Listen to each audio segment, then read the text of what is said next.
Eu sinto muitas saudades de todos vocês, mas, apesar das dificuldades, aos poucos vou me arrumando. O Sudeste parece até mesmo outro país. É tudo diferente daí. As estradas, as plantações, as cidades, as indústrias. É impressionante como é intensa a atividade econômica por aqui. É por isso que eu e um mundão de gente acaba vindo para cá, por causa do trabalho. Bahia, Pará, Pernambuco, Maranhão, Amazonas, Alagoas. Olha, é impressionante como chega a carta de todos os outros estados aqui pro Rio de Janeiro. Ah, mas é natural, né? Essas pessoas todas vieram de outros estados morar aqui no Rio de Janeiro em busca de trabalho. Bem observado, Pedrão. Na verdade, todo o Sudeste atrai gente de outros estados em busca de trabalho, né? É, porque é nessa região onde rola mais grana por causa das atividades econômicas.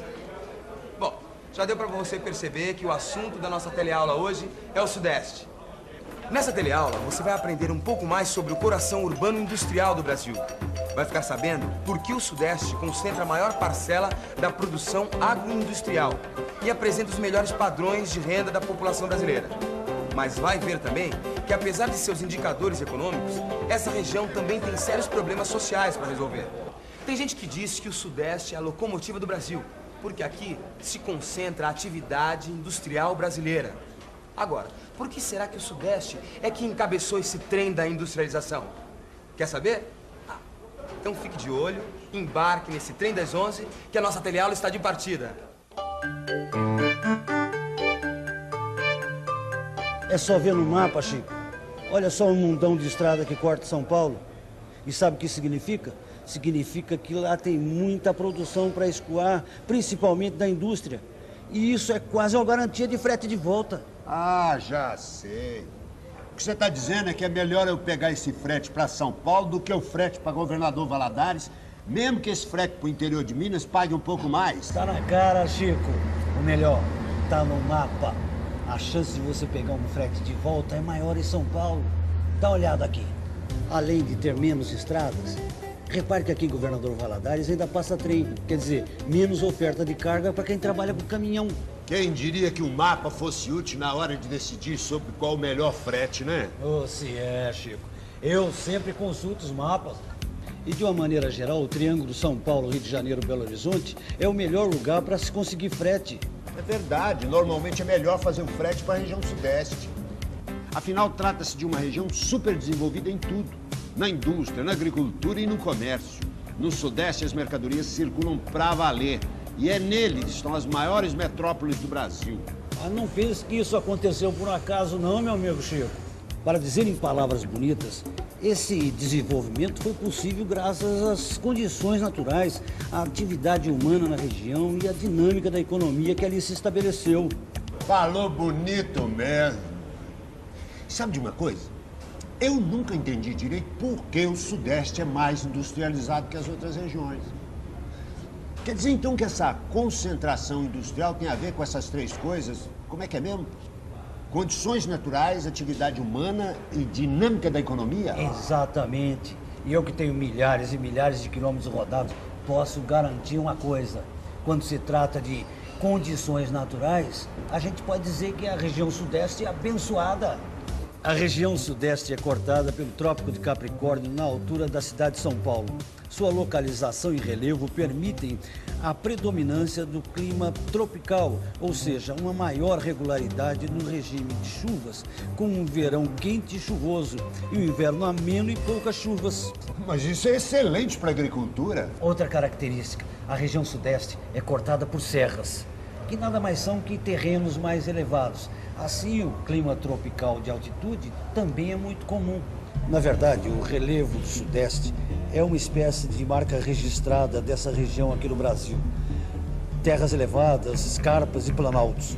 As escarpas ficam próximas ao litoral e formam a borda do Planalto Atlântico e fazem aparecer um relevo onde as altitudes vão diminuindo em direção ao interior.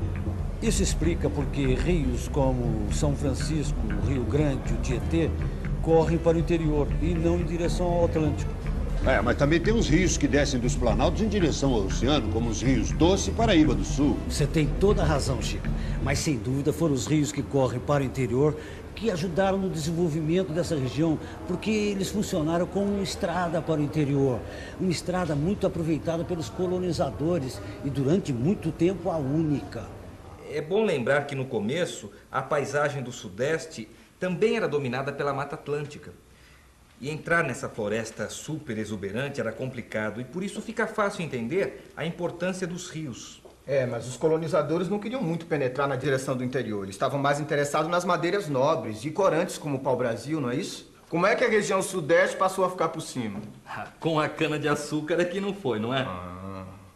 Essa é uma pergunta muito importante. Como é que a região Sudeste se transformou no centro político e econômico do Brasil? Você sabe? Esses selos são uma boa dica para ajudar a responder essa pergunta. Deixa eu ver. Essas aí são as cidades históricas de Minas Gerais. E esses outros, pelo jeito, têm a ver com a mineração. Opa, já sei. O Sudeste começou a ganhar importância com o ciclo do ouro.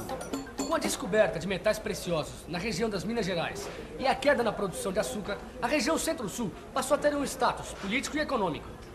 Para se ter uma ideia dessa mudança, foi nessa época em que a capital da colônia foi transferida de Salvador para o Rio de Janeiro. Isso aconteceu em 1763. E o Rio de Janeiro se transformou no grande porto de saída dos nossos metais preciosos, rumo a Portugal. O ciclo do ouro provocou uma grande corrida em direção ao interior do Brasil, onde hoje ficam os estados de Minas Gerais, Goiás e Mato Grosso. Mas ele não durou muito, o ouro logo acabou. Aí entrou em cena o produto que foi a salvação da lavoura. É hora do café. Como a hora do café, Pedrão? Nós começamos a trabalhar agora. Não, Antônio, se liga. A hora do café é nessa história, que explica por que a região Sudeste é a mais desenvolvida do país. Calma que você vai entender. E você também. Oi, você acha que o café tem alguma coisa a ver com o fato do Sudeste ter tido grande desenvolvimento econômico no país? Na época, sim. Eu acho que sim.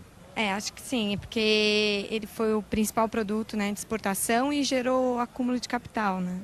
Claro que tem. O café durante muito tempo foi um dos produtos maiores produtos de exportação e com isso gera um grande giro de capital. A entrada com certeza no Brasil, acho que foi muito importante. Teve porque o café era o principal produto de exportação, ajudou no desenvolvimento do transporte e gerou bastante acúmulo de capital. É isso aí, o café tem tudo a ver com o desenvolvimento do Sudeste. Aliás, graças ao café, que a economia brasileira conseguiu superar a crise que se estabeleceu com a decadência do ouro. E o esquema da cafeicultura já era bastante conhecido. Produção baseada na mão de obra escrava e voltada para o mercado externo. Mas agora com uma grande novidade. O capital nacional era quem controlava a economia. Com o predomínio do capital nacional, a cafeicultura se expandiu em direção ao interior, onde encontrou solos férteis. Isso possibilitou a ocupação de novas regiões. O café passou então a ser o principal produto brasileiro e a produção avançou ainda mais para o interior, encontrando no estado de São Paulo terras ainda mais férteis, conhecidas como terra roxa. E como transportar toda essa produção até os portos, de onde o café partia para o exterior? Se você pensou nos trens, acertou. A implantação das ferrovias para o transporte de café foi fundamental para o desenvolvimento da região. Desenvolvimento que ganhou mais impulso ainda com a chegada de mão de obra livre, os imigrantes. Muito bem, no final do século XIX, em 1890, graças à estrutura e ao capital gerados pelo café e pela mão de obra livre, o Sudeste deu um grande passo em direção ao seu desenvolvimento econômico. Um passo que o colocou em posição de destaque na economia nacional. Nós estamos falando, é claro, do surgimento da indústria. As indústrias têxteis foram as primeiras a se concentrarem em São Paulo e Rio de Janeiro. A partir daí, o trem da industrialização embalou. Na década de 40, são instaladas as grandes indústrias de base e de extração mineral. A Companhia Siderúrgica Nacional e a Companhia Vale do Rio Doce. As duas, é claro, no Sudeste. Interessante isso. Eu já estou entendendo melhor. Para se instalar, a indústria precisa de um mínimo de infraestrutura. E o curioso é que foi a produção do café que acabou criando essas condições, como a rede de transporte, por exemplo. Por isso é que a indústria se concentrou no Sudeste, claro. Por isso e por muito mais. Tem que lembrar que a indústria também precisa de matéria-prima e energia para funcionar. E nisso o Sudeste também teve sorte. E pensando bem, no caso da matéria-prima, o Sudeste também não fica para trás, não. Eu mesmo já transportei muitas dessas riquezas nas minhas viagens. Tem o petróleo no estado do Rio de Janeiro, tem o minério de ferro no Planalto Mineiro, que é fundamental para a produção do aço. E você nunca transportou produtos agrícolas aqui no Sudeste? Como não? Já transportei cana, soja, trigo, hortifruti granjeiros. Epa, já entendi onde você quer chegar. Não é só de indústria que vive o Sudeste, não é isso? É isso mesmo. O Sudeste também se destaca na agricultura. E para falar a verdade, o Sudeste se destaca em muitos aspectos. Fique por dentro.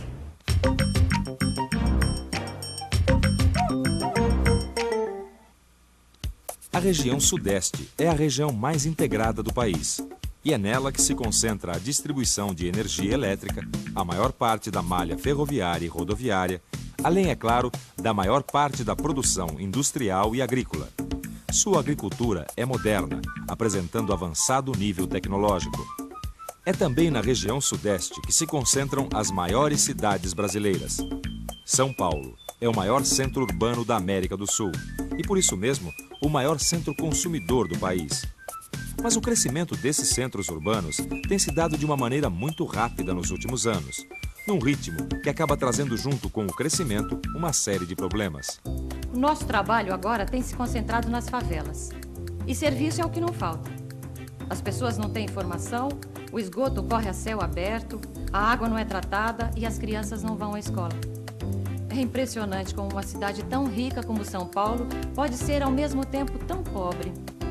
A cidade grande não é nenhum mar de rosas. A degradação do meio ambiente pode ser vista a olho nu e suas consequências podem ser sentidas na pele, como no caso das enchentes. Mas o que mais preocupa são os grandes bolsões de pobreza. Por favor, quais são os principais problemas enfrentados pelas pessoas que moram nas favelas? O principal enfrentado mesmo são os empregos, pessoas que não têm condições de morar. Então, a maior parte vem morar na favela, morar nos barracos, porque a única condição que eles têm é essa. É a água, né? A maioria das vezes que chove dá enchente, o barraco fica entrando água. Muito lixo por aqui e dá muita doença nas crianças. Prejudica demais a saúde. Rato tem muito também. Qualquer maneira, se é tempo de chuva, você está assustado com medo da chuva, derrubar barraco. Se é no tempo de calor, muito sol quente, a gente tem medo de incêndio, como já passou muito. Contraste, esta é a palavra-chave para a gente entender o que acontece nas grandes cidades, ao mesmo tempo ricas e pobres. Aliás, a contradição é uma característica do nosso país em todas as regiões.